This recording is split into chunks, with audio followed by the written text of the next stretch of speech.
আসসালামু আলাইকুম প্রিয় শিক্ষার্থীরা, আজকে আমি তোমাদেরকে শেখাবো সংখ্যা পদ্ধতির বেস কীভাবে গণনা করা হয় বা বেস কীভাবে তোমরা চিনতে পারো। তোমরা যে বিভিন্ন ধরনের অঙ্ক করো, যে দশমিক থেকে অক্টাল, অক্টাল থেকে বাইনারি, এগুলো তো বেজের উপর ভিত্তি করেই করা হয়। তো বেসগুলো কোথা থেকে আসে, কীভাবে আসে, আজকে আমি তোমাদেরকে এই বিষয়টি নিয়ে আলোচনা করব। তো প্রথমে আমাদেরকে জানতে হবে যে সংখ্যা পদ্ধতি কী। যেহেতু এটি হচ্ছিল আমাদের আলোচনার মূল বিষয়, তো আমাদেরকে এইটাকে প্রথমে জানতে হবে। আমরা যদি তোমাকে সংক্ষেপে একটা কথা বলি তাহলে সহজে মনে রাখতে পারবে। আমরা জানি যে কোনো সাংকেতিক চিহ্ন ব্যবহার করে কোনো কিছু গণনা করার পদ্ধতিকে সংখ্যা পদ্ধতি বলে।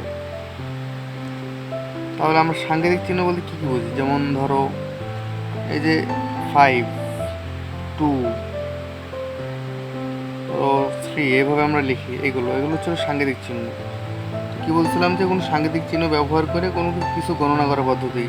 এই চিহ্নগুলো ব্যবহার করি কিন্তু আমরা এই সবগুলো সংখ্যা পদ্ধতি গণনা করি, যেমন দশমিক, অক্টাল, বাইনারি এগুলো গণনা করি।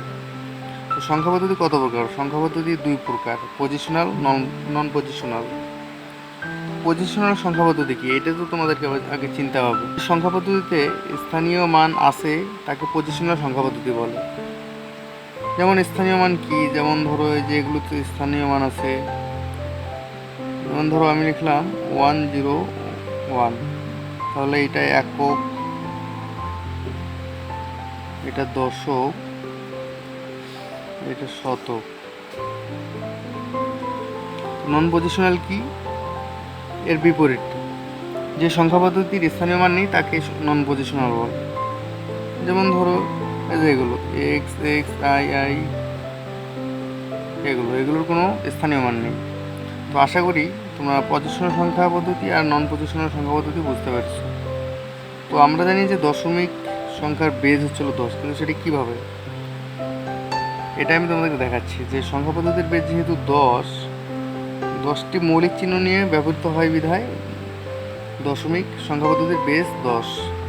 যেমন 10টি মৌলিক চিহ্ন কি? 0, 1, 2, 3, 4, 5, 6, 7, 8, 9।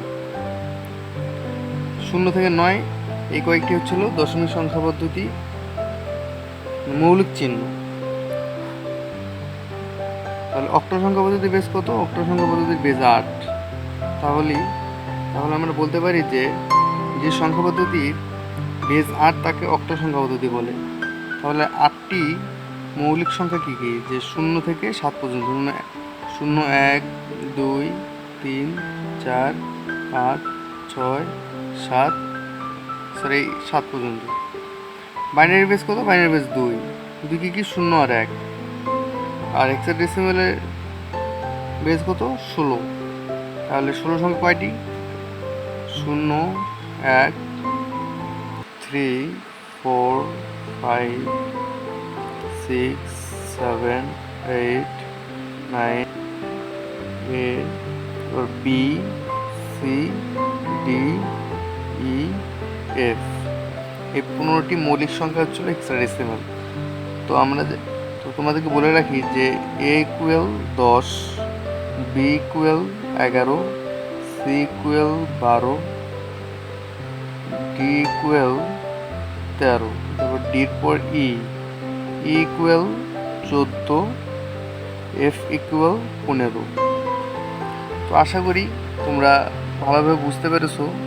তো ভালো থেকো, আমার চ্যানেলটা সাবস্ক্রাইব করিও, তাহলে নতুন নতুন ভিডিও তোমাদের কাছে সর্বপ্রথম পৌঁছাবে।